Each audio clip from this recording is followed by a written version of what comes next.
Bitawan mo ko, tanda! Nanay! Pigilan mo ang nanay mo, Jello. Ano ba? Nasasaktan na ako. Tama na ho, Nay. Bitawan niyo na ho si Laila.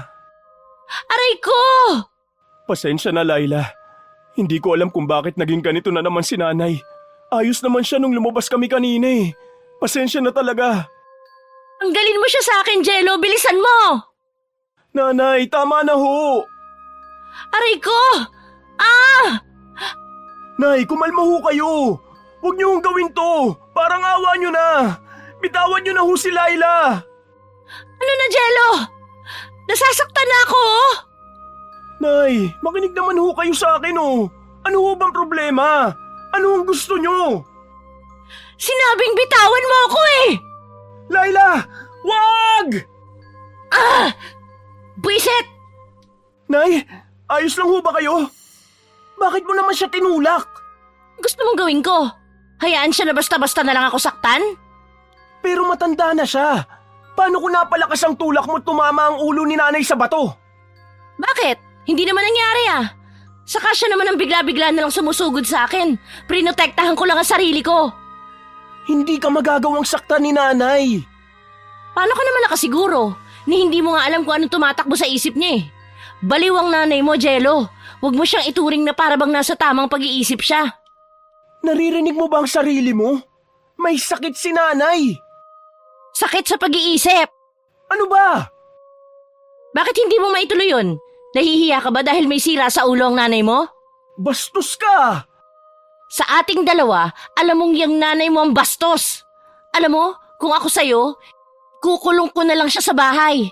Para naman hindi siya makapanakit at makaperwisyo ng kapwa, di ba? Paano mo nagagawang sabihin niya sa kanya? Wala ka bang magulang? Meron, pero hindi katulad ng sayo. Nasa tamang pag-iisip pa naman ng nanay ko. Grabe ka na talagang babae ka. Hindi ko alam kung paano mo nagagawang sabihin sa akin ang mga yan. Sa harapan pa talaga ng nanay ko. Hindi mo man lang ba naiisip na masakit para sa akin na anak niya ang sinasabi mo ngayon? Saan ka nasasaktan, Jello? Sa katotohanan na baliw ang nanay mo o dahil nahihiya ka na may sakit siya? Ano bang pakialam mo? Hindi ka pa kasi isang ina kaya ganyan ka mag-isip. Pero sigurado ako na darating din ang araw kung saan mararamdaman mo rin ang sakit ng mga sinasabi mo sa akin ngayon. Pag nagkaroon ka na ng sarili mong anak. Pero sisiguraduhin ko na hindi ako magiging katulad ng nanay mo, Jello. Nakakahiya! Wag na wag mong pagsalitaan ng ganyan ng nanay ko! Ano? Anong gagawin mo, Jello? Wala! Hindi naman mangyayari ang lahat ng ito kung binantayan mo lang ng maigi ang nanay mo eh. Binabantayan? Anong akala mo sa nanay ko? Hayop? Wala akong sinabi. Hindi ko alam kung anong ginawang pagpapalaki sa'yo ng nanay mo para maging ganyan ka. Wag na wag mong kukwestiyonin ang pagiging ina sa akin ni nanay. Hindi mo alam kung anong paghihirap ang pinagdaanan niya. Mapalaki lang ako. Paghihirap? Naririnig mo ba ang sinasabi mo sa akin ngayon? Siguro nga paghihirap ang nararanasan niya ngayon. Pero hindi man lang ba pumasok sa isip mo kung bakit siya naging ganyan? Pinaparusahan siya ng Diyos. Tingin ko nga tama lang na naging ganyan ang nanay mo eh. Hayop ka! Umalis ka sa harapan kong babae ka! Bago pa kita masaktan! Agad na tumakbo paalis si Laila matapos niyang makita ang seryosong mukha ng lalaki. Umuwi siya ng bahay at marahas na isinarado ang pinto dahil sa sobrang inis. Maaga pa kasi ng mga sandaling yon, mainit na talaga ang ulo niya. Dumagdag pa ang nangyaring pakikipagsagutan niya sa kanyang kapitbahay, kaya naman mas lalo lang nalukot ang mukha niya dahil sa matinding inis. Simula kasi nang lumipat ang kapitbahay niya malapit sa kanilang tinitirhan, mas lalong naging magulo ang buhay ng dalaga. Isang dahilan na doon ay ang ina ng kapitbahay niya na si Aling Mirna na may sakit sa pag-iisip. Nung una naman ay wala siyang naging problema sa mag-ina, pero habang tumatagal ay nagiging sanhi ang matanda ng matinding inis ni Laila sa hindi nito makatwirang dahilan. Likas kasi talaga sa babae ang magaspang nitong ugali, lalo na ang walang preno nitong bibig. Walang araw na hindi siya nakipagtalo sa mag-ina, hanggang sa sumobra na nga siya at nagalit na ang anak ni Aling Mirna na si Jello. Oh, ano nangyari sa'yo at parang magiging alo na yung noo mo sa kunot? Hindi nakakatawa, Gigi. Inis ka na naman, ano ba nangyari? Yung kapitbahay kasi natin eh. Yung kapitbahay na naman, ano bang ginagawa sa'yo? Nakakainis! Akalain mo, pagbantaan ba naman ako ni Jello na sasaktan daw niya ako kanina? Ang kapal ng muka! Pagbuhulin ko sila ng baliw niyang nanay eh. Ano? Imposible! Hindi naman magagalit yung si Jello nang walang dahilan. Teka, ano bang ginawa mo? Wala! Kilala kita, Laila. Ano bang ginawa mo? Wala nga akong ginawa. Sinabi ko lang naman na dapat bantayan niya ng maayos yung nanay niya. Ano? Teka, sinabi ko lang naman yun dahil bigla na lang ako sinugod nung matanda kanina. Inatake na naman siguro ng topak tapos ako yung unang nakita kaya bigla na lang ako sinabunutan. Nakakainis! Bakit naman magagalit si Jello ng dahil lang dun? Tama naman yung ginawa mo kasi inatake ka nga. Sinabi mo pa, siguro baliw na rin yung lalaking yun. Pinarusahan na rin yata ng Diyos dahil sa sama ng ugali. Yang bibig mo, Laila. Pati ba naman ikaw? Bakit? Totoo naman yung sinasabi ko ah. Hindi naman talaga masisira ang ulo ng nanay niya kung hindi yun pinaparusahan ng Diyos. Sinabi mo yun kay Jello?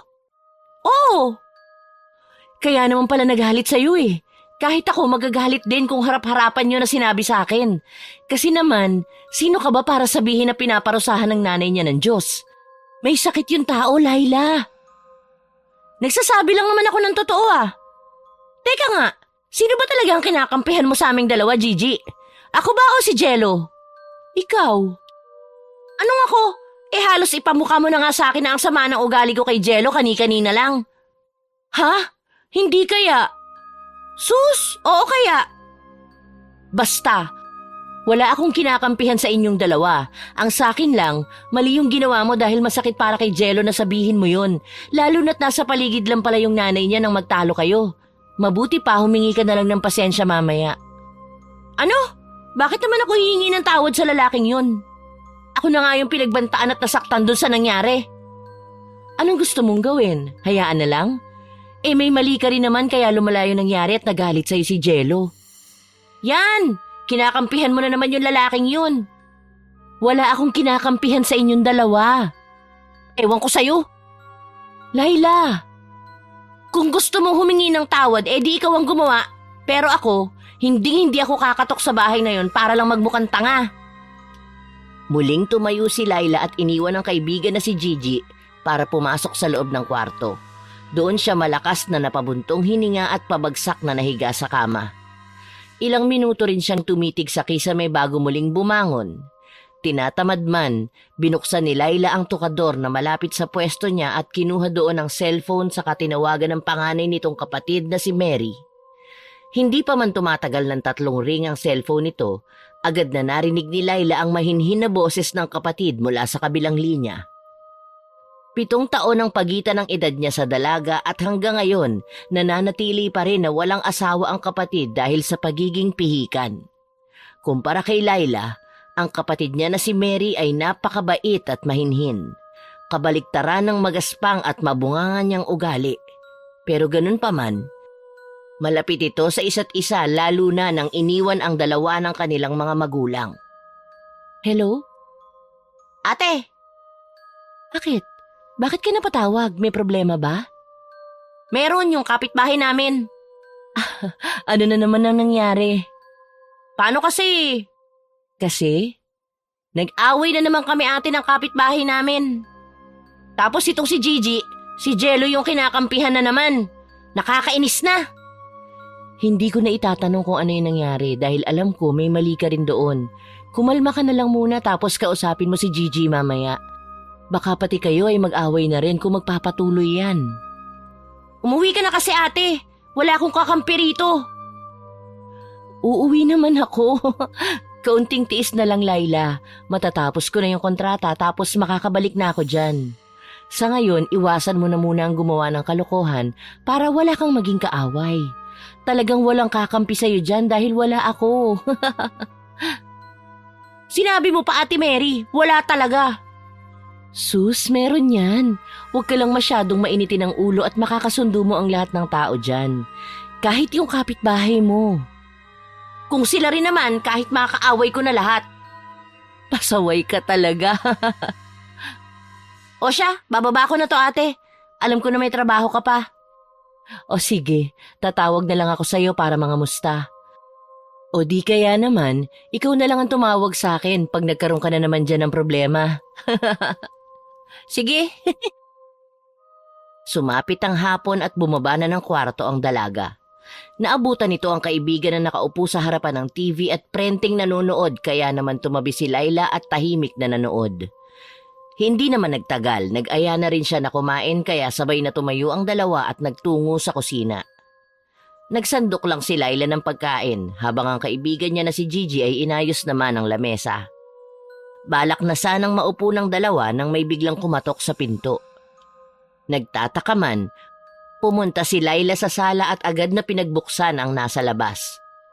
Bumungad sa kanya si Jello kasama ang nanay nito na abala sa pagtingin-tingin sa loob ng bakuran ng dalaga. Agad tuloy na tumaas ang kilay ni Laila dahil sa nasaksihan niya at mas lalong ibinuka ang pinto para matingnan ng maayos ang mag-ina. Magandang hapon sa'yo. Ano sa tingin mo maganda sa hapon? Yung kakain na sana kami pero bigla kang kumatok para mga abala? O yung makita kita ngayon kaya uminit na naman ang ulo ko? Hindi naman kami pumunta dito para manggulo. Talaga ba? Para hindi naman kapani-paniwala yung sinabi mo. Gusto ko lang sanang humingi sa'yo ng tawad. Aba, mabuti naman at naisipan mo yung gawin. Kanina pa nga kita hinihintay eh. Gaya ng sinabi ko, gusto ko lang sanang humingi ng tawad dahil sa nasabi ko sa'yo kanina. Nadala lang ako ng emosyon ko kaya yun nangyari. Hayaan mo, sa susunod, hindi ko na hayaang pang magulo ka o malapitan man lang ni nanay. Sorry talaga, hindi na mauulit yung nangyari. Pangako. Hindi ko alam kung dapat ba akong maniwala sa sinasabi mo sa akin ngayon. Pero sige, pagbibigyan kita. Salamat talaga. Isinama ko nga ngayon si nanay para lang ipakita sa'yo na hindi naman siya palaging ganon katulad kanina. Napansin ko nga, kalmado lang si Aling Mirna. Mukhang hindi siya sinusumpong ng topak ngayon. Topak? Ibig ko sabihin, mukhang maayos ang mood ng nanay mo ngayon. Hindi niya ako inaatake. Mabuti naman. Palagi naman siyang ganito. Minsan lang talaga nagiging mapanakit siya katulad kanina. Pero bihira lang talaga yung mangyari. Sige, sabi mo eh. Mauuna na rin kami ha. Pasensya na ulit sa nangyari kanina at sa pang-aabala namin sa pagkain nyo. Mahinang tumangulang si Laila sa binata at pinanood ito na tuluyang makalabas ng bakuran bago nito muling isinarado ang pinto at bumalik sa kusina. Dahil palubog na rin naman ang araw, hindi na rin nag-abala pa ang babae na lumabas ng bahay pagkatapos kumain at tumambay na lang ito sa loob ng kwarto hanggang sa tuluyan ng makatulog. Kinabukasan, hindi pa tuluyang sumisikat ang araw. Agad na naalimpungatan si Laila at napabangon matapos niyang marinig ang malakas na tili ng kaibigang si Gigi mula sa bakuran. Kahit pipikit-pikit pa ang mga mata, mabilis na tumakbo pababa ang dalaga hanggang sa marating na nga nito ang pwesto ng kaibigan. Agad na napansin niya ang matinding disgusto sa mukha ng babae, kaya naman nagtaka si Laila at agad itong tinanong. Bakit? Ano nangyari? May pumasok ata dito sa bakuran. Ano ibig mo sabihin? Diretsuhin mo na kasi ako. Tingnan mo kasi, nasira na lahat. Alin ba? Yung mga halaman mo. At sa isang mabilis na lingon ni Laila, agad na bumunga dito ang magulong mga halaman na kinagabihan lang ay nakita niyang malinis. Ang lahat ng bulaklak na paboritong alagaan ay nagkalat na rin sa damuhan, habang ang ilang maliit na puno na itinanim lang ni Laila na ilang buwan pa lang ang nakakalipas, puro putol at balina ang sanga. Agad tuloy na nangunot ang noon niya sa nasaksihan, pero bago pa man malapitan ng kaibigan ng mga nagkalat na halaman para ipakita kay Laila, mabibigat na ang hakbang niya na naglakad papunta sa labas ng bahay. Namalaya na lang ni Laila ang sarili na nasa harapan na ng pinto ng kapitbahay at walang tigil na kumakatok.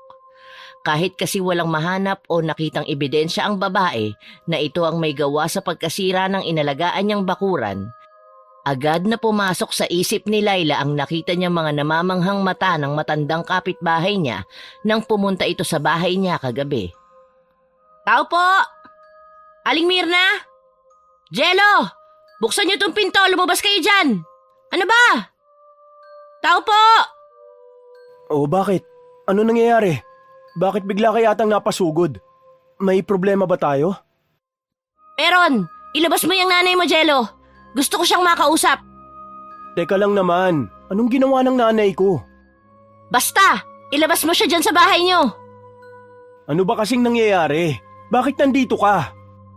Hindi mo ba ako naiintindihan? Gusto ko na ilabas mo ang matandang yon ngayon din! Paano ko ilalabas si nanay kung hindi mo sinasabi sa akin kung anong dahilan ng pagwawala mo rito? Bas mo siya! Kumalma ka nga lang muna. Ano bang ginawa ng nanay ko at galit na galit ka? Sinira lang naman ng nanay mo ang hardin ko, Jello. Ano? Hindi yun magagawa ni nanay.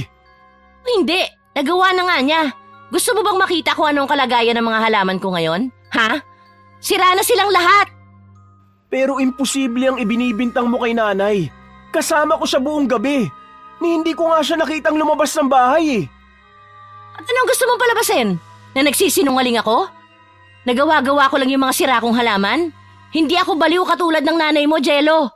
Alam ko kung ano ang totoo at hindi. Kaya ba si nanay kaagad ang pinagbintangan mo, ha? Dahil baliw si nanay? Ganun ba? Bakit? Hindi ba totoo, Jello? Sigurado ako na hindi magagawang pumunta ni nanay sa bakuran mo. Baka nagkakamali ka lang ng bahay na pinuntahan at pinagbibintangan. Mabuti pa umuwi ka na. Ang kapal talaga ng mukha mo. Ako pa ngayon ang tinataboy mo. Yung nanay mo may problema sa akin kaya gusto ko, ilabas mo siya at iharap mo sa akin ngayon din mismo. Wala akong ilalabas at wala kang kakausapin, maliwanag? Walang ginawang masama ang nanay ko. Hindi niya sinira ang kahit anong gamit at pag-aari mo. Huwag mo siyang pagbintangan ng kasalanan na hindi niya ginawa. At sa tingin mo ba maniniwala pa ako sa sinasabi mo sa akin ngayon? Hindi ba kagabi lang nangangako ka sa akin na hindi mo nahahayaan pa na mangyari ang ganito mga insidente? Ano? Hindi mo na kagad matupad? Hindi ka lang pala sinungaling. Mahilig ka rin palang manulsul dyan sa nanay mong may sira sa ulo. Ayusin mo mga sinasabi mo sa nanay ko, ha? Hindi mo ako mauutusan. Sasabihin ko ang gusto ko sabihin at wala kang magagawa. Magsama kayo ng nanay mong baliw. Pagkatapos ng naging saagutan ni Laila at ng kapitbahay nito na si Jello, ilang araw na iniwasan ni Laila na makita at marinig ang lalaki lalo na ang nanay nito. Napansin din yun ng kasama niya sa bahay, pero laking pasalamat na lang niya na hindi ito nagtanong at hinayaan na lang ang mga nangyayari. Sa mga lumipas na araw, pansamantalang nanahimik ang buhay niya. Hindi siya lumabas ng kwarto at nanatili na lang sa loob. Hanggang sa dumating ang isang araw kung saan napilitan na nga si Laila na lumabas para mamili sa palengke. Papunta pa lang ang dalaga, gusot na kaagad ang mukha niya at mabibigat ang hakbang habang binabagtas ang daan na nasa harapan ng kapitbahay. Seryoso ang mukha ni Laila at diretso lang ang tingin sa unahan hanggang sa tuluyan na nga nitong malampasan ang bahay ng mag-ina. Makalipas naman ang ilang oras, nakabalik na si Laila bitbit ang ilang bayong ng mga pinamili. Naging kampante rin ang babae na makakabalik siya ng bahay ng walang aberya gaya ng ginawa nito kanina, pero hindi pa man tuluyang nakakalayo. Agad na napatigil si Laila at napako sa kinatatayuan matapos matanaw ang matandang si Aling Mirna sa unahan. Wala itong kasama at hindi naman mahagilap ang anak nito sa paligid, kaya agad siyang nagkaroon ng agam-agam na tumawid.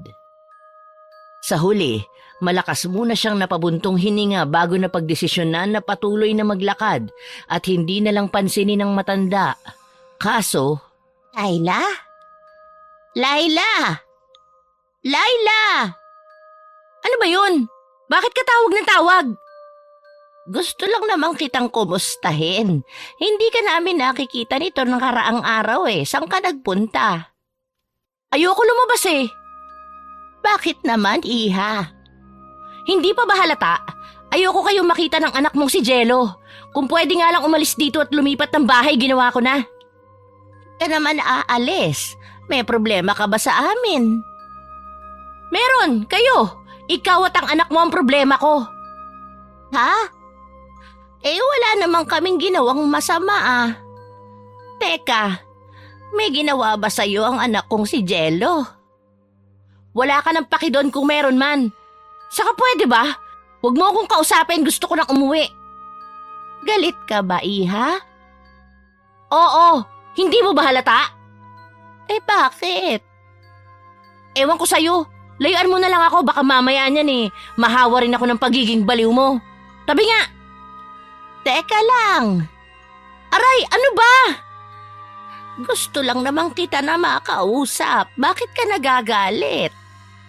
Bitiwan mo ako! Saglit lang naman, Laila. Nasasaktan na ako, ano ba? Aray! Anong ginawa ko? Bakit ka nagagalit? Bitiwan mo ako, baliw! Baliw? Hindi ako baliw. Ah! Wala akong sakit. Naiintindihan mo ba ako, Iha? Wala.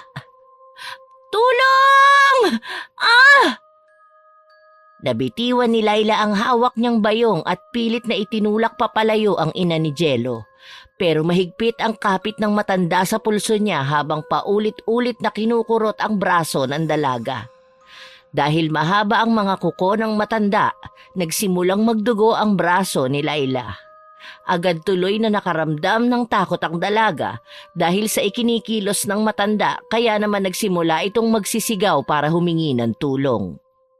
Bahagya niyang naitulak ang matanda, dahilan para magalit ito sa kanya. Tinulak din siyang pabalik nito. Napalakas ang pagkakatulak sa kanya, dahilan para mabuwal siya. Mabilis namang pumaibabaw sa kanya ang matandang babae at saka pinagsasaktan.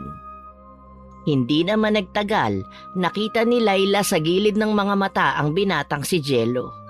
Mula sa loob ng bahay, mabilis itong tumakbo papunta sa direksyon ng dalawa hanggang sa tuluyan na nga nitong narating ang pwesto ni na Laila.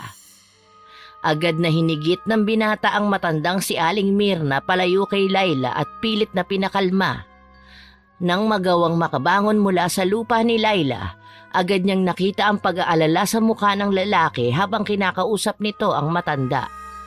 Hindi man marinig kung ano ang sinasabi ni Jello, napansin ni Laila ang paulit-ulit na pag-iling ng matanda habang itinuturo ang direksyon niya, kaya naman napalingon ang binata sa kanya.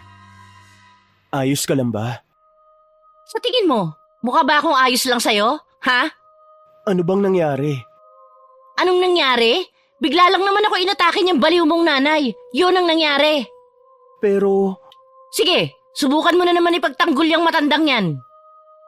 hindi naman daw niya sinasadya ang nangyari. Gusto ko lang tawagin ni Mama kanina. Tawag? Tawag ba ang tawag mo sa nangyari? Tingnan mo nga ako, Jello. Mukha ba akong tinawag lang ng nanay mo? Aksidente lang ang nangyari. Hindi to aksidente. Ilang ulit ko sinabi sa kanya na gusto ko nang umuwi pero anong ginawa ng baliw na yan? Hinarangan niya yung daan at bigla na lang akong pinagkakalmot. Sinabi ko na tigilan niya ako, nabitawan niya ang kamay ko, pero walang nangyari, hindi siya nakinig at patuloy pa rin akong inaatake. Makinig ka naman sa akin. Magpapaliwanag naman si nanay tungkol dun sa nangyari. Hindi na. Humanda kayo mag-ina, irereklamo ko kayo. Ano? Bakit mo naman kami irereklamo? Teka lang naman, pag-usapan natin to. Baka pwede pang madaan sa maayos na pag-uusap bago ka magreklamo. Sawang-sawa na ako dyan sa nanay mong may sira sa ulo. Hindi ko nahahayaan pa na basta na lang ito lumampas. Makikita mo, Jello. Magbabayad kayo. Mabilis na dinampot ni Laila ang mga bayong na nagkalat sa daan at agad itong naglakad papalayo. Narinig din niya ang ilang ulit na pagtawag ni Jello pero tila babingi na nagpatuloy lang siya sa paglalakad hanggang sa makapasok na sa loob ng bahay. Ibinabalang niya ang mga bayong at agad na kinuha ang cellphone sa tukador. Tinawagan niya ang barangay tanod na kakilala niya at agad na inireklamo ang mag-ina dahil sa nangyari. Makalipas lang ang ilang oras, agad na tumating ang otoridad sa bahay ng dalaga. Doon tuluyang ibinahagi ni Laila ang buong pangyayari saka itinuro sa mga ito ang bahay ng mag-ina. Matapos mag-usap ng dalawang panig, napagdesisyon na ni Laila na pagbayari na lang ng pera ang mga ito para sa mga sugat na natamo niya dahil sa nangyari. Hindi man agad sumang-ayon ang binata sa gusto niyang kasunduan, sa huli ay wala pa ring nagawa ang mga ito at pumayag na lang din. Pagkatapos lumabas na mga otoridad sa loob ng kwarto na pinagtipunan ng mga ito, hindi napigilan ni Laila na lihim na mapangiti ng malapad dahil sa matinding tuwa. Ibibigay ko na lang sa iyo yung pera sa susunod na linggo. Anong sa susunod na linggo? Kailangan ko na yung pera kinabukasan. Kinabukasan? Wala pa akong perang maibibigay sa iyo sa ganung kaikling panahon. At kasalanan ko yun? Pwes maghanap ka ng trabaho at gumawa ng paraan. Anong tingin mo sa mga sugat ko? Basta na lang gagaling ng walang gamot? Pero hindi pa talaga kita mabibigyan ng pera kinabukasan. Wala akong pake. Ibigay mo sa akin bukas na bukas yung pera o ipadadala ko sa kulungan ng nanay mo. Mamili ka, Jello. Ang hirap naman ang ipinapagawa mo sa akin. Maghihintay ako bukas. Pero teka lang. Pwede ka nang lumabas ng pamamahay ko. Tapos na ang usapan natin. Bago tuluyang makalabas ng bahay ang lalaki, taas ang kilay na pinanood ni Laila ang bagsak nitong balikat habang tatawa-tawang umiiling dahil sa mga nangyayari. Saka lang din siya tuluyang bumalik sa loob nang hindi na makita ang lalaki sa labas. Pagpasok sa kusina, doon naman siya sinalubong ni Gigi. Nakakunot ang noo ng babae at puno ng pagtataka ang mukha, kaya naman mas lalong lumapad ang ngiti ni Laila at pabiru pa nitong tinapik ang balikat ng kaibigan habang mahinang tumatawa.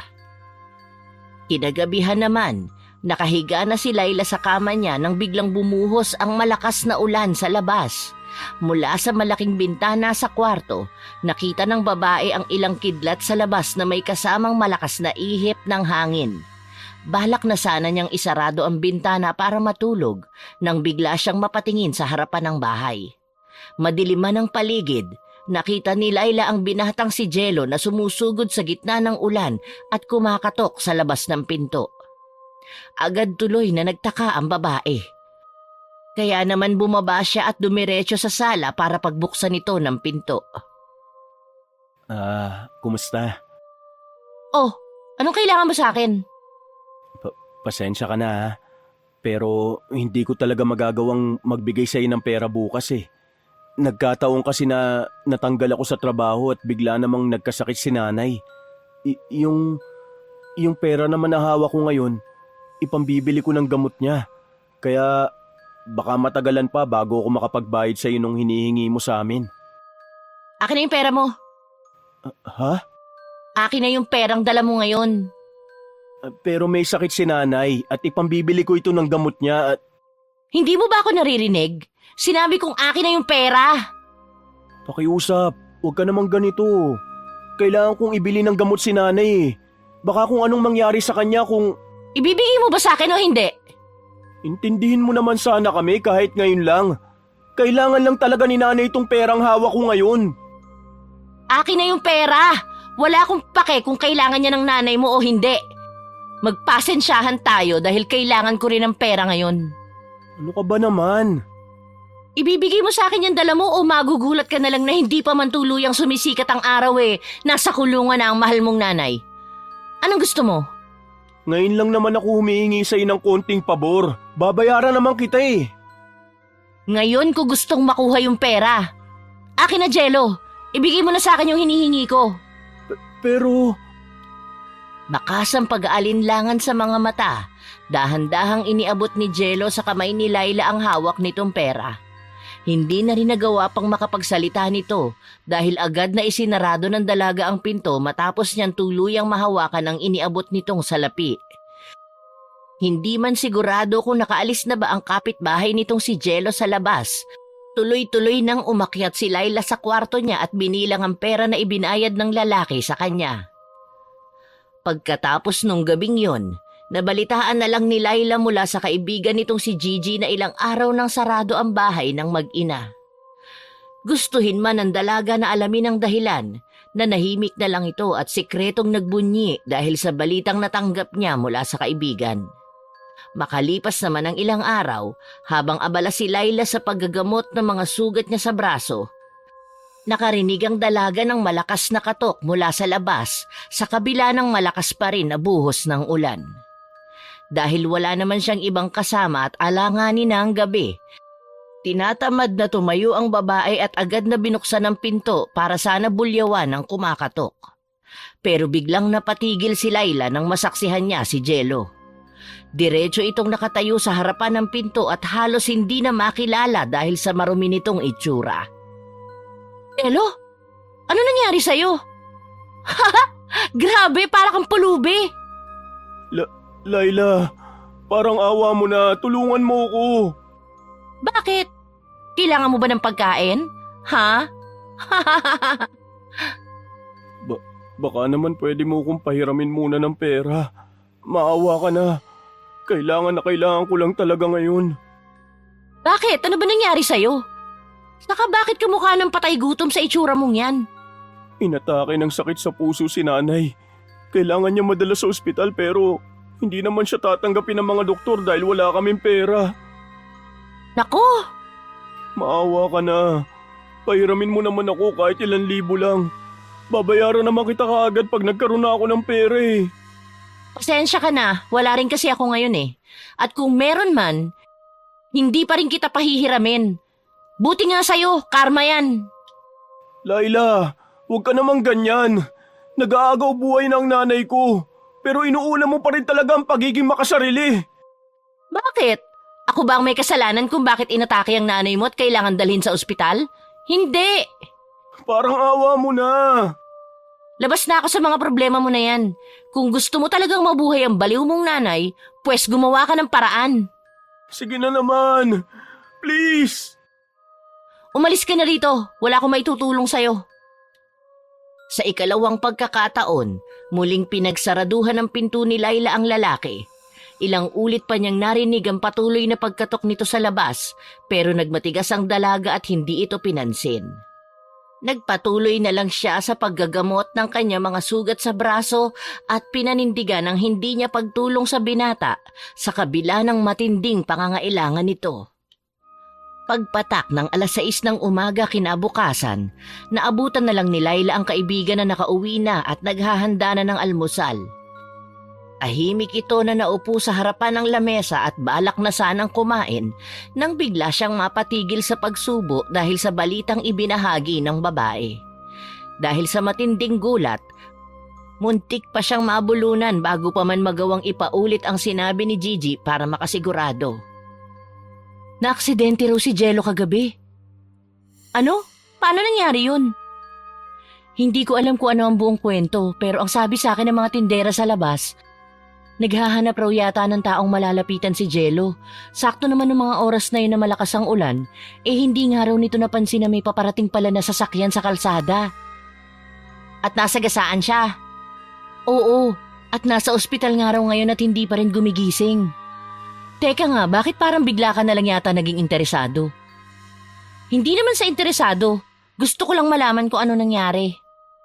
Hindi ba pagiging interesado ang tawag dyan sa ginagawa mo? Pumunta kasi si Jello dito kagabi. Ano? Anong ginawa niya rito? Humihingi siya sa akin ng tulong. Oh, nung tumulong ka, umalis na siya agad?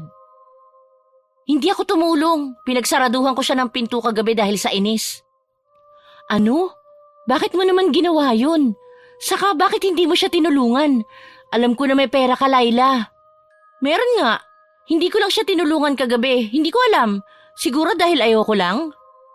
Diyos ko, grabe ka. Hindi ka ba naaawa dun sa tao? Umuulan pa kagabi.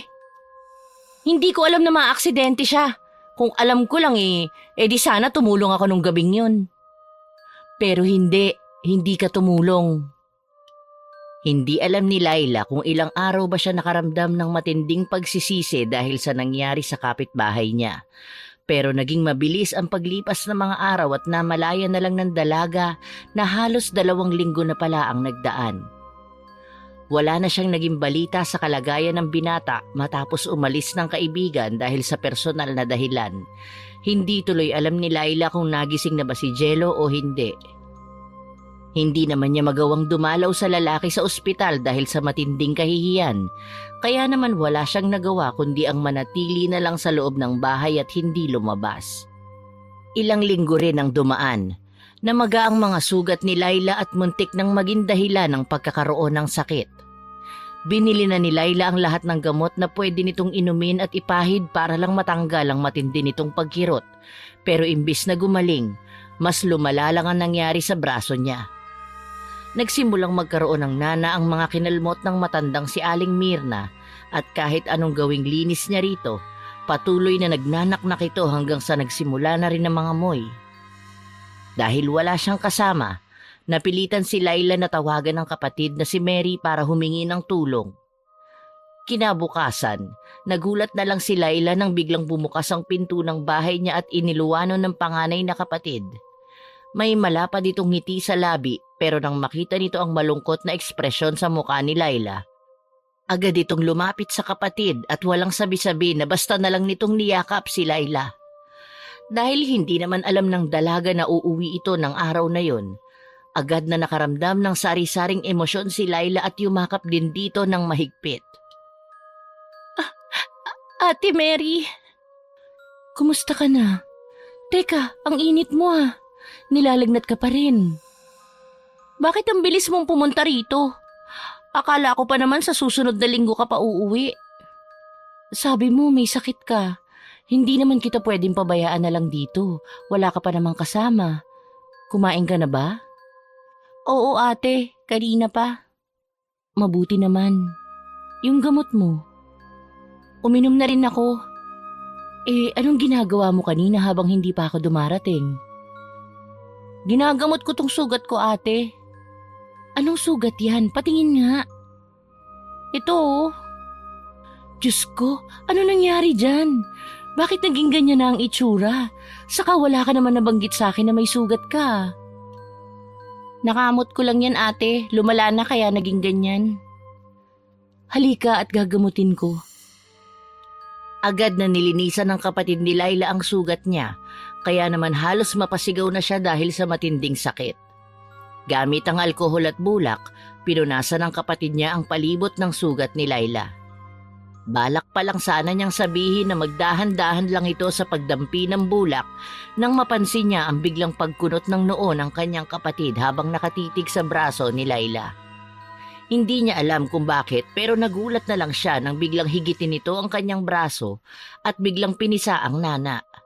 Namamagana kasi talaga ang sugat niya sa braso at halos hindi na nga makilala mula sa dati nitong itsura. Umalingaw-ngaw sa apat na sulok ng kwarto ang malakas na palahaw ni Laila dahil sa matinding sakit. Nagsimulang manubig ang mga mata niya hanggang sa tuluyan na ngang naluha dahil sa matinding sakit ng pagkapisa sa sugat niya sa braso.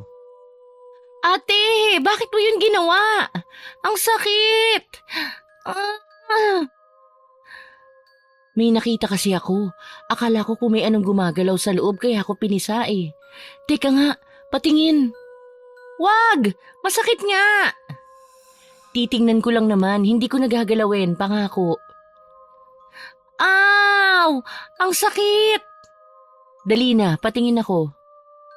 Wag mo naman kasi basta-basta na lang pipisain ate. Sabihan mo naman ako bago mo gawin. Shh! Manahimik ka.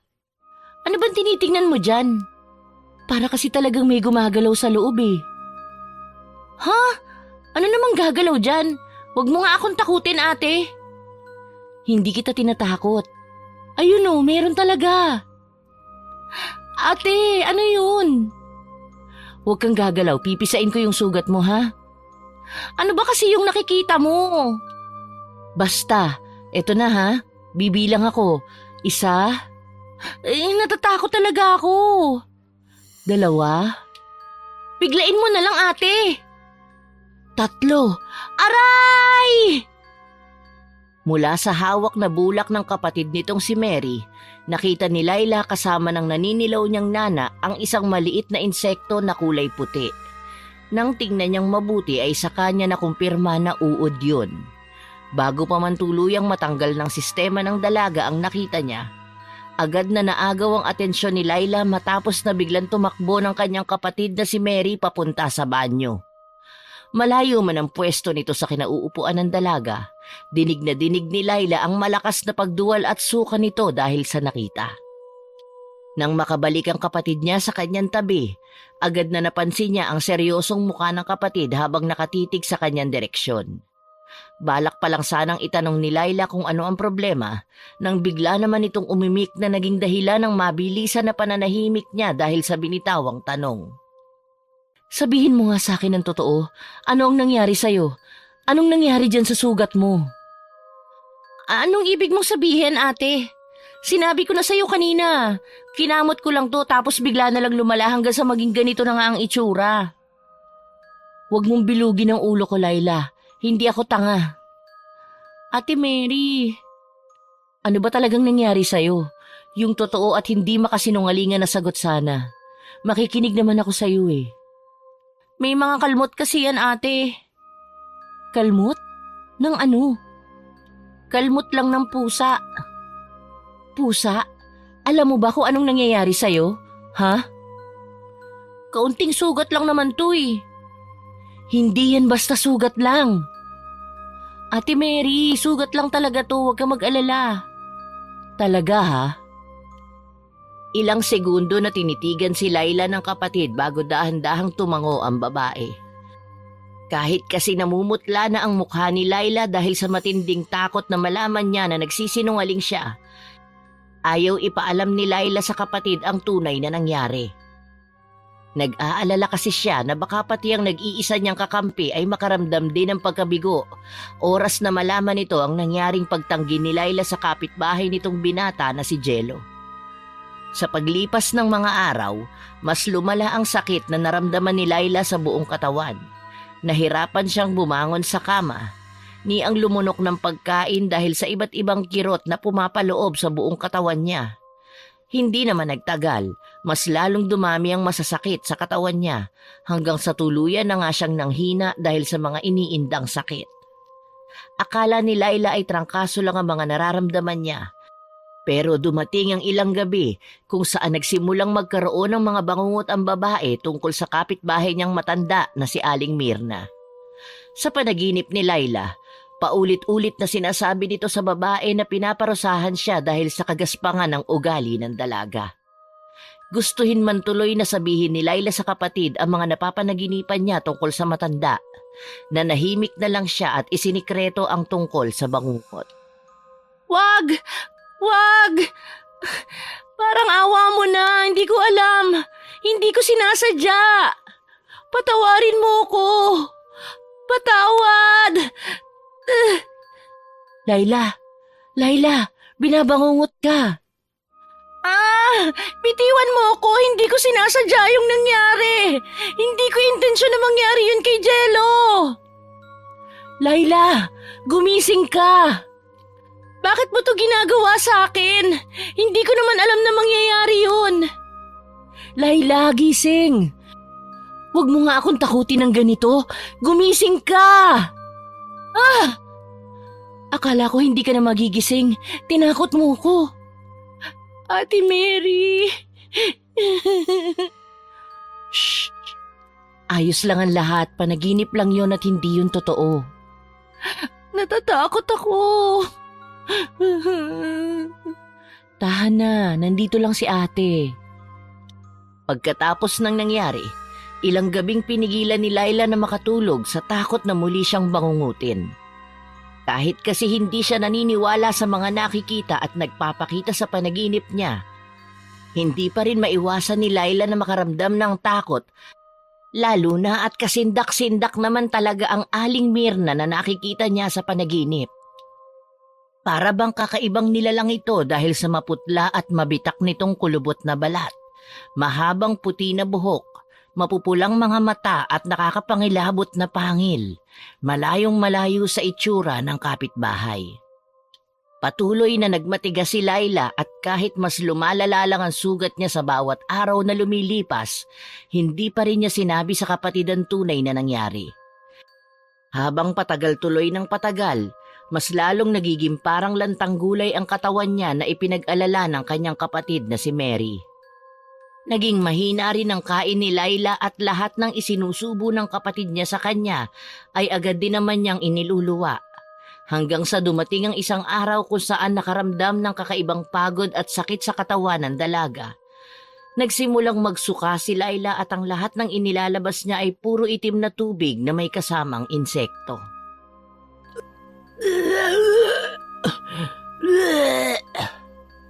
Diyos ko, ano nangyayari sa'yo, Laila? Kailangan na ba kitang dalhin sa ospital? Sumagot ka!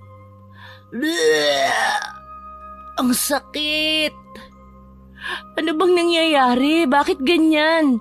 Bakit kakaiba ang mga sinusuka mo, Laila? Tinatakot mo ako. Ate, mamamatay na ba ako? Ano? Hindi. Walang mamamatay. Kailangan lang kita madala sa ospital at gagaling ka na rin kaagad. Hindi nila ako magagamot. Anong ibig mong sabihin? Ha? Pinaparusahan ako, ate. Ito na ang karma ko sa lahat ng ginawa ko masama sa mga taong nakapaligid sa akin. Ano bang pinagsasasabi mo dyan? Anong parusa? Anong karma? Sino ba ang may gawa sa'yo nito, ha? Papatayin na talaga ako ng nanay ni Jello. Nanay ni Jello? Yung kapitbahay niyo? Siya ang may gawa nito sa akin, ate. Pinaparusahan ako ni Aling Mirna dahil sa mga ginawa ko sa kanila. Nabarang ka? Parang gano'n na nga. Mamamatay na ba ako, Ate Mary? Hindi! Bumangon ka dyan. Kailangan nating pumunta sa kapitbahay mo. Kailangan niya matanggal ang barang mula sa'yo. Bumangon ka!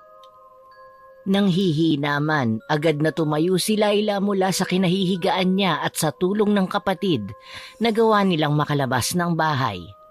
Nahihirapan man na maglakad, narating nila ang harapan ng bahay ng mag-ina, kaya agad na kumatok doon ang kapatid ni Laila. Ilang ulit din ito na tumawag ng tao mula sa loob, pero nananatiling sarado ang lahat ng bintana at pinto ng bahay, kaya naman gamit ang natitirang lakas ni Laila sa katawan. Lumapit siya sa harapan ng pinto ng bahay at basta na lang iyon itinulak.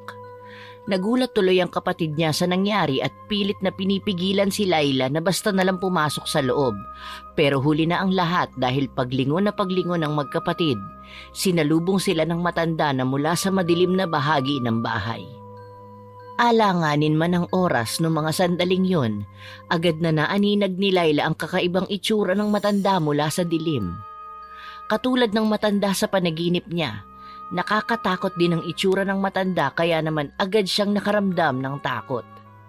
Bago pa man magawang masabi ng dalaga sa kapatid nitong si Mary na aswang ang matanda, isang mabilis na galaw ay pareho silang nagulat matapos makita na susugurin na sila ni Aling Mirna. Hindi na tuloy nagawa pang makatakbo ng magkapatid at tuluyan sila nitong naabutan.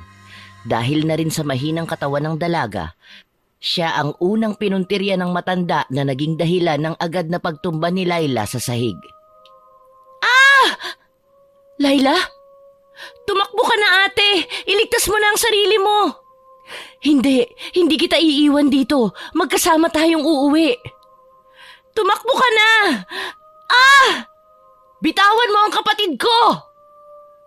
Balak pa lang sanang lapitan si Laila ng kapatid niya, pero agad na tumalsik ang katawan ng babae sa dingding matapos na walang kahirap-hirap na inatake ng matanda si Mary. Naging mabilis ang pangyayari kaya naman nanlaki na lang ang mga mata ni Laila matapos niyang mapanood ang nangyari. Pilit siyang sumigaw pero para bang nawala na ng malay ang kapatid dahil hindi na ito gumalaw o sumagot sa ginawang pagtawag ni Laila. Kagaya ng palaging pumapasok sa bangungot ng dalaga, may kakaibang lakas ang matanda kaya hindi ito nahirapan na agad na masaktan ang nanghihinang katawan ni Laila. Kahit anong pilit na manalaban dito ng babae, wala pa ring naging panama ang lakas niya sa mga mahihinang hampas na ginawa ni Laila. Habang patuloy siyang hinihigit sa pinakamadilim na bahagi ng kwarto, wala siyang nagawa kundi ang magsisigaw. Nagsimula ring tumulo ang luha niya dahil sa matinding takot, kaya bago pa man tuluyang may mangyaring masama sa sarili, ginamit na niya ang lahat ng natitirang lakas sa katawan at muling tinawag ang kapatid. Ate Mary! Ate, gumising ka! Tulungan mo ko, parang awa mo na! Ikaw na lang ang natitira kong pag-asa dito! Gumising ka! Ate, gising! Laila? Ate! Ate!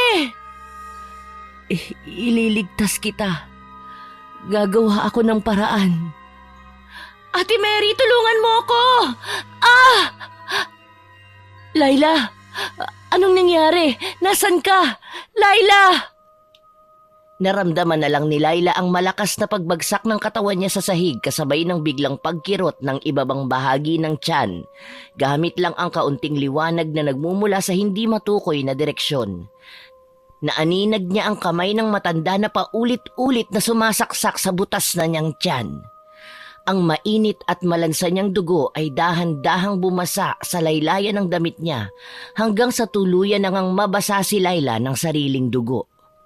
Gustuhin man niya na sumigaw para matagpuan siya ng kapatid. Nanuyo ang lalamunan ni Layla at hindi na niya nagawa pang makabuo ng kahit na anong tunog, lalo na nang muling tumarak ang matutulis na kuko ng matanda sa ibang parte ng kanyang katawan.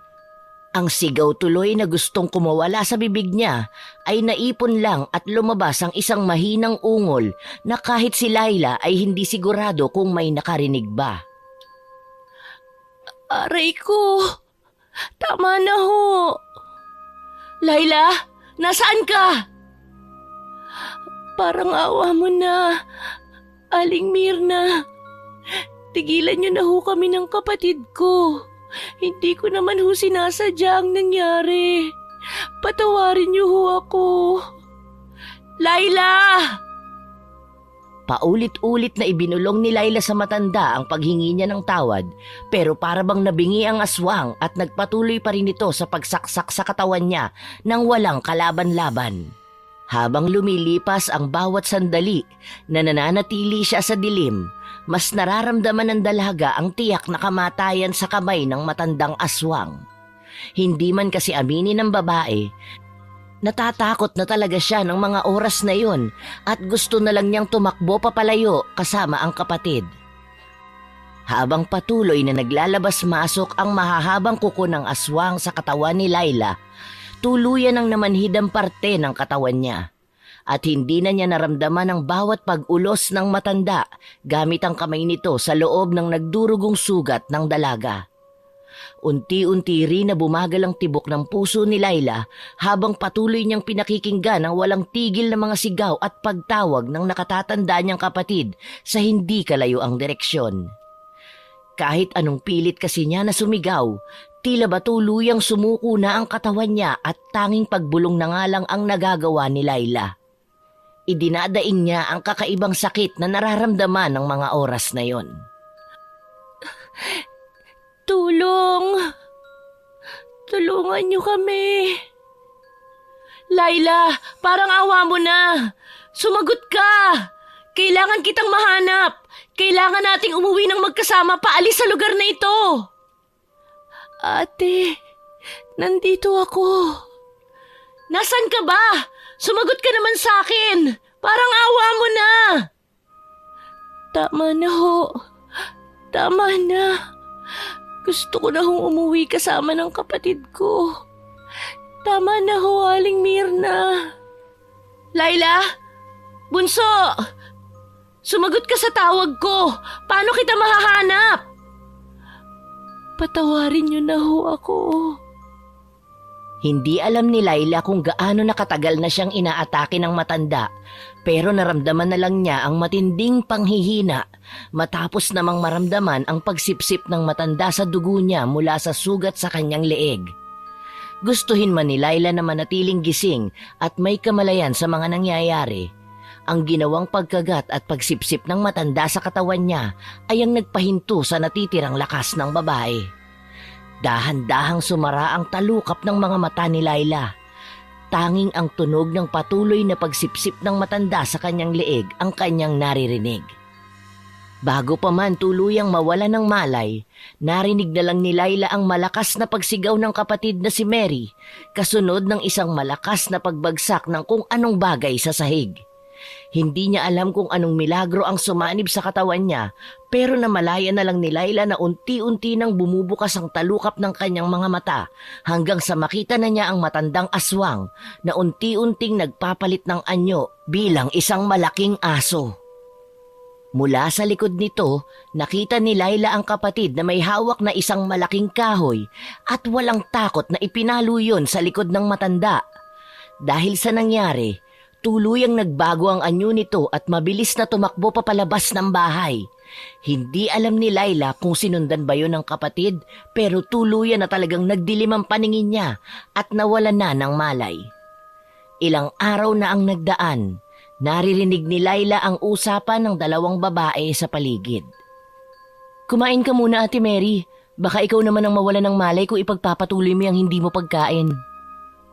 Kaya ko ang sarili ko. Huwag mo kong intindihin. Ano ho bang nangyari? Bakit naging ganyan ang kalagayan ni Laila? Maayos naman ho siya nung iniwan ko. May bigla lang nangyari. Hindi mo maiintindihan sa ngayon kaya sa susunod ko na lang ipaliliwanag sa'yo. Sige ho. Ate Mary? Laila? Laila, gising ka na! Anong nangyari? Nasaan tayo? Nasa ospital tayo ngayon. Sinugod kita rito dahil nauubusan ka na ng dugo dahil sa nangyari. Ayos ka na ba? Oo. Ikaw, ayos ka lang ba, ate? Wala bang masakit sa'yo? Baka kailangan mo rin na ipa-confine sa ospital. Ayos lang ako. Wala naman kasing nangyari sa akin na masama. Sa ating dalawa, ikaw ang napuruhan. Gusto mo ba ng tubig? Ano palang nangyari kay Aling Mirna? Aling Mirna? Yung matanda na umatake sa atin. Yung aswang? Nakatakas siya nung gabi. Hindi ko na hinabol dahil kinailangan na kitang dalhin sa ospital. Muntikan ka na nga mamatay dahil sa dami ng dugo na nawala sa'yo eh. Tinakot mo na naman ako. Pasensya na, Ate Mary. Huwag mo na yung uulitin, ha? Hindi na. Yung tungkol pala dyan sa sugat mo, mukhang hindi kayang magamot ng mga doktor kaya kailangan mong makalabas ka agad dito para madala ka namin sa isang magaling na albularyo. Albularyo? Para saan? Sila ang may alam kung paano tanggalin ang mga kulam at barang katulad nung nasa'yo. Magagaling sila kaya huwag kang mag-alala. Talaga? Oo. Teka nga, huwag mong sabihin na ngayon ka lang nakarinig ng ganun. Ngayon nga lang, hindi naman kasi ako naniniwala sa mga ganun. Kaya nga kailangan mo magpagaling na dahil kailangan pa kitang dalhin doon. Sige, bibilisan ko. Hindi ako nagbibiro, Laila. Oo na ate, seryoso na. Gaya ng napag-usapan ng magkapatid, naging mabilis nga ang paggaling ni Laila makalipas lang ang ilang linggo. Unti-unti nang gumaling ang tahi niya sa tagiliran, pero ang mga sugat sa braso na gawa ng matanda ay nanatili pa ring sariwa. Sa tulong naman ng kapatid niya at kaibigan na si Gigi, madali niyang narating ang bahay ng isang kilalang albularyo sa lugar nila. Dahil malayo ang bahay sa kabihasnan, hindi napigilan ni Laila na makaramdam ng kaunting takot. Bigla kasing pumasok sa isip niya ang itsura ni Aling Mirna na tumatak sa isip ng babae bago pa man siya tuluyang mawala ng malay noon. Hindi lang kasi sugat at peklat ang iniwan nito sa dalaga, kundi trauma na rin at nerbiyos na palagi niyang nararamdaman, lalo na sa tuwing sumasapit ang gabi. Dahil abala si Laila sa pag-iisip, hindi na niya namalayan ang pagdating ng isang matandang lalaki sa kanyang harapan. Kaya naman gano'n na lang ang gulat niya matapos niyang mapansin na may tao na pala sa kanyang harapan. Ang unang nakipag-usap dito ay ang kapatid niyang si Mary at ang tanging ginawa na lang ni Laila ay ang maghintay hanggang sa tuluyan na nga nitong simulan ng orasyon at ang pagdadasal nito sa kanyang noo at sa iba't ibang parte ng katawan. Hindi na namalayan pa ng dalaga kung ilang oras ang ginugol nila sa loob ng bahay ng matanda, pero bago pa man sumapit ang pananghalian ay agad na rin silang nakabalik sa kanilang bahay dala ang sari-saring bato at langis na ibinigay ng albularyo. Kamusta ang pakiramdam mo, Laila? Medyo ayos na naman ako. Hindi na ganun katindi ang sakit nito mga braso ko simula nang pumunta tayo sa albularyo. Mukhang tama ka, Ate Mary. Magaling nga yung matanda.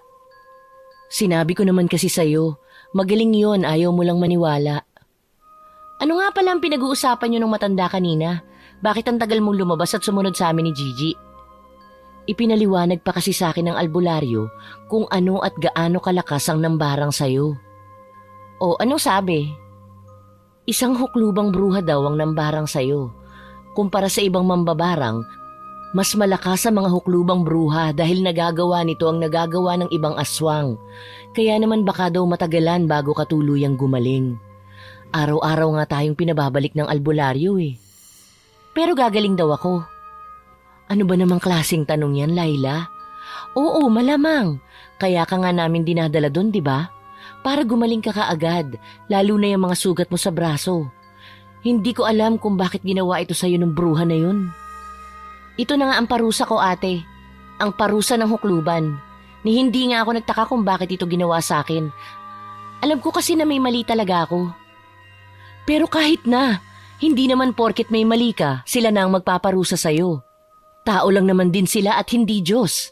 Ang mahalaga, alam mo na ngayon sa sarili mo na nagkamali ka. Tingin mo ba, ate? Mapapatawad pa ako ni Jello? Sinong Jello? Yung anak ba ng aswang na yun? Ate, itinatanong ko lang naman. Oo, anak siya ni Aling Mirna. Pero mabait naman si Jello. Ako lang talaga yung may problema sa aming dalawa kaya umabot tayo sa ganitong sitwasyon. Mas mabuti siguro kung magpapagaling ka muna bago ka bumalik sa Jello na yon para humingi ng tawad. Mas maganda kung pareho kayong malakas at nasa kondisyon ng mga oras na yun. Siguro nga tama ka, Ate Mary. Magpapagaling muna ako bago ko siya balikan. Tama. Baka abutin pa tayo ng ilang buwan sa pagpapagaling mo eh. Mas maganda kung ngayon pa lang pag-isipan mo na kaagad kung ano ang sasabihin mo sa kanya. Para pagdating ng tamang oras, alam mo na kung anong sasabihin mo. Sige ate. Huwag kang mag-alala. Kung hindi ka man niya agad na mapatawad, sasamahan kita na pumunta sa bahay ng lalaking yun at tutulungan kita hanggang sa magawa ka na nga niyang tanggapin. Makalipas ang 4 na buwan ay patuloy pa rin na bumabalik sina Laila sa albularyo para ipatanggal dito ang barang na ginawa ng huklubang bruha. Matagal man ang naging proseso, sa huli ay gumaling na rin si Laila at natanggal na ng tuluyan ang barang na ibinigay ni Aling Mirna sa kanya para pahirapan ito. Pagkatapos sabihin ng matanda na magaling na siya, agad na silang umuwi ng bahay. Nag-ayos lang ng kaunti si Laila at dumiretso na rin siya papunta sa direksyon ng kapitbahay na si Jello. Matapos kasi niyang mabalitaan na lilipat na ito ng bahay sa Makalawa, nataranta kaagad siya sa takot na baka hindi na niya maabutan ng lalaki. Laking pasalamat naman ni Laila nang gumaling na nga ito. Ilang linggo pa man tuluyang makaalis si Jello. At gaya ng nabuo niyang plano sa loob ng 4 na buwan, hindi na nagpaligoy-ligoy pa ang babae at agad na pinuntahan si Jello. Malayo pa man sa mismong bahay, natanaw na kaagad ni Laila ang saradong bintana at pinto ng bahay na agad na nagpakaba sa kanya. Akala kasi niya ay wala ng tao sa loob. Pero dahil may nagsasabi sa kabilang sulok ng isip niya, nilakasan ni Laila ang loob at malakas na tinawag ang pangalan ni Jello. Magandang tanghali, Jello! Laila? Laila? Ako nga. Bakit parang gulat na gulat ka naman yata? Hindi ko inaasahan na makikita kita dito. Ako nga dapat ang magulat dahil nakita kita rito. Matagal na kaya kitang hinahanap. Hinahanap mo ko? Hindi si nanay? Isa na rin ang nanay mo pero ngayon, ikaw talaga ang sadya ko. Bakit? Gusto ko lang humingi sa'yo ng tawad dahil sa lahat ng nasabi at nagawa ko sa'yo noon, pati na rin sa nanay mo. Alam ko na hindi sapat itong sinasabi ko ngayon pero sana naman. Sana magawa mo akong mapatawad lalo na nung panahon na pinagsaraduhan kita ng pinto sa kabila ng pagkakaroon ko ng kakayanan na matulungan ka. Pinagsisihan ko talaga yung nangyari nung gabing yun, maniwala ka, Jello. Hindi mo alam kung gaano kasama at kabigat ang nararamdaman ko lalo na nung sabihin sa akin ni Gigi na naaksidente ka daw nung gabing yun. Kung alam ko lang, Jello, tinulungan talaga kita. Shh, ayos na sa akin yun. Kinalimutan ko na rin naman kasi yung nangyari. Hindi ako nagtanim ng samaan ng loob sa'yo. Alam ko naman na nagawa mo lang yun dahil sa mga hindi natin pagkakaintindihan noon. At masaya ako na nagagawa mo na ngayon na matanggap ang mga pagkakamali mo, Laila. Hindi ka ba galit sa akin? Hindi. Sa katunayan nga niyan, Nahihiya pa ako sa'yo dahil sa ginawa ng nanay ko. Alam mo ang tungkol doon? Oo, pero huli na bago ko pa man malaman. At ang nanay mo, nasa na siya ngayon? Nasa ibang lugar na siya ngayon. Hindi ko alam kung saan pero alam ko na malayo yun. Lumayo si nanay dahil sa nangyari at sa ginawa niya sa'yo. Ako na ang humihingi ng tawad sa'yo para kay nanay. Ginawa lang naman niya yun dahil sa akin eh. Alam ko, ang totoo niyan, naiintindihan ko naman kung bakit nangyari ang lahat ng yun sa akin. Tama lang siguro na pinarusahan ako ng nanay mo para matuto ako, katulad ng nangyari sa akin ngayon. Mabuti pa, kalimutan na lang natin ang lahat na nangyari. Aalis na rin naman ako dito sa lugar niyo kaya mas mabuti kung ngayon pa lang. Huwag mo nang bigyan ng espasyo sa isip mo nangyari. Alam ko na mahirap gawin yon dahil sa mga naranasan mo sa kamay ng nanay ko. Pero gusto kong dumating ang araw na mabura mo na lahat ng nangyari noong gabing yun sa utak mo. Walang tao ang dapat makaranas ng mga naramdaman mo. Siguro nga. O siya, aalis na ako. Kailangan ko pa kasi na maghakot ng mga gamit papunta sa jeep. Baka iwanan ako. Sige, mag-iingat ka ha. Ikaw rin. Mag-iingat ka palagi, Laila. Hindi maiwasan ni Laila na mapangiti habang tinatanaw niya ang likod ng binata habang naglalakad papalayo. Pagkatapos kasi niyang makipag-usap sa lalaki, agad na nakaramdam ng matinding gaan sa dibdib si Laila. Para bang may kung anong bagay doon na natanggal matapos sabihin ng lalaki na kinalimutan na nito ang lahat dahil napatawad na nito ang mga nagawang kasalanan ni Laila. Habang binabagtas niya ang daan pa uwi, hindi maalis sa labi niya ang matamis ng ngiti na agad na napansin ng mga kasama niya sa bahay. Lalo na ng kapatid niya na si Mary. Hindi man niya sabihin sa dalawang babae kung anong nangyari sa naging usapan nila ni Jello, sa uri pa lang ng ngiti na ibinibigay niya sa dalawa ay agad nilang naisip na naging maayos ang usapan ng dalawa.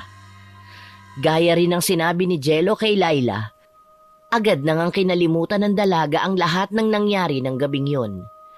Hindi man naging maganda para kay Laila ang naranasan niya mula sa kamay ng huklubang bruha, agad na naisip ni Laila sa mga lumipas na taon na marami ang nabago sa buhay niya at lalo sa pag-uugali habang tumatagal. Mas lalo rin niyang naiintindihan ang halaga ng buhay ng bawat isa, lalong-lalo na ang sa sariling buhay na dati ay hindi naman niya pinagtutuunan ng pansin. Laila, tara na, magsisimba na tayo. Hindi ka pa rin ba tapos? Saglit na lang to ate. Si Gigi babihis na?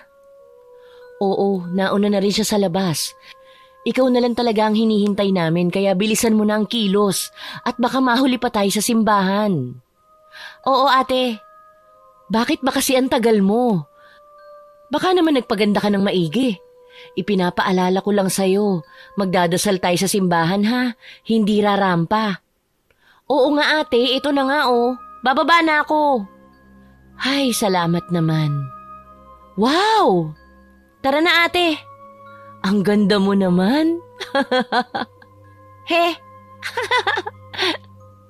Sabay-sabay na lumabas ng bahay ang tatlong dalaga at agad na nagtungo sa simbahan. Linggo-linggo na kasi ang mga ito na nagsisimba, mas lalong naging malapit si Mary sa kapilya. Ang kaibigan naman niya na si Gigi ay nahawa na rin ng kapatid, kaya nagkaroon na rin ng hiligan dalaga na magsimba kasama sila. Samantalang si Laila ay mas tumibay ang pananampalataya sa Diyos habang lumilipas ang panahon. Napag-isip-isip kasi niya na hindi lang mga agimat ang pangontra ang kailangan nila para mailigtas ang sarili mula sa mga aswang, kundi ang Diyos mismo. Naging aral para kay Laila ang bawat peklat, bangungot at karanasan na nangyari sa kanya sa mga lumipas na taon. Sa tuwing tatanungin tuloy siya kung ano ba ang naging pinakamalaking aral na natutunan niya sa buhay, ang unang pumapasok sa isip ng dalaga ay ang pangyayari ng gabing pumunta sila sa harapan ng bahay ng matandang hukluban. Kahit kasi sinabi na ng anak ni Aling Mirna na si Jello, nakalimutan na niya ang nangyari. Minsan ay bigla na lang siyang matutulala at papasok sa isip ang malinaw at kumpletong detalye ng gabing yun. Imbis tuloy na ibaon ito sa limot, Ginamit na sandata ni Layla ang nangyari para mas lalong magpakatatag at lumaban sa mga pagsubok na dumadating sa buhay niya. Ano, suko ka na kaagad? Sino? Ako? Susuko? Haha, imposible. Nabuhay nga ako kahit halos maubos na ng aswang ang dugo ko sa katawan eh. Papayag ba ako na basta nalang sumuko? Walang-wala itong hirap ng pagtatanim. Yan, ganyan nga. Grabe, nakakatakot naman yung paniniwala mo sa buhay, Layla. Aswang talaga yung ginamit. Bakit? Totoo naman kasi, pinalakas ako ng nangyari. Oo na. Pinalakas ka pala, bakit hindi ka maghanap ng panibagong aswang para naman mas lalo kang lumakas, Layla? Biro lang yun, ate. Sa kahinaan mo nga ang boses mo, mamaya niyan eh, may makarinig sa yung aswang. Eh di pinuntahan ako nun. Ayaw mo nun? Aba, ayoko na talaga, tama na yung isang beses. Baka hindi ko na kayanin yung susunod kung magkakaroon ulit ako ng pagkakataon sa buhay, kung saan may makikilala na naman akong kakatawang nilalang. Oh, akala ko ba pinapalakas ka nila? May mga napagtanto kasi ako sa mga nangyari. Tingnan mo nga at maayos na ako ngayon. Ang laki kaya ng ipinagbago ko, ate. Kaya nga, Ate Mary, napansin ko rin mabait nga ngayon si Layla na dati naman ay hindi. Basta, marami ako natutunan dun sa nangyari. Hindi lang alaala ang nakuha ko mula sa parusa ng hukluban. May aral din doon at karanasan na habang buhay kong maaalala at ikukwento sa mga magiging anak ko. Ikukwento mo talaga sa mga bata, sa mga anak mo yung tungkol sa nangyari? Na totoo ang mga gumagalang aswang sa paligid? Oo, kasi totoo naman talaga sila eh. May aswang talaga at hindi yun gawa-gawa lang o kwento na pwedeng gamitin na panakot. Saksi ako at ganun ka rin, Ate Mary. Tuluyan ang umusad ang buhay nila at nagkaroon na ng sariling pamilya. Lalong naging maingat si Layla lalo na sa anak niya. Tinuturuan niya itong maging mabuting bata dahil ayaw niyang matulad ito sa kanya na dahil sa kanyang masamang pag-uugali, nagsimula ang karanasang nagpatino sa kanya. Naisip niyang mas mainam ng walang maaapakang tao kaysa nasa huli ang pagsisisi pagkatapos lang maturuan ng leksyon. Laking pasalamat pa rin niya dahil sa karanasang yon, may pinaghuhugutan siya ng aral na maituturo sa kanyang anak para maging isang mabuting tao. Lubos ang kaligayahan niya dahil sa mga biyayang natatanggap at isa na roon ang magkaroon ng mabuting asawa at mabait na anak.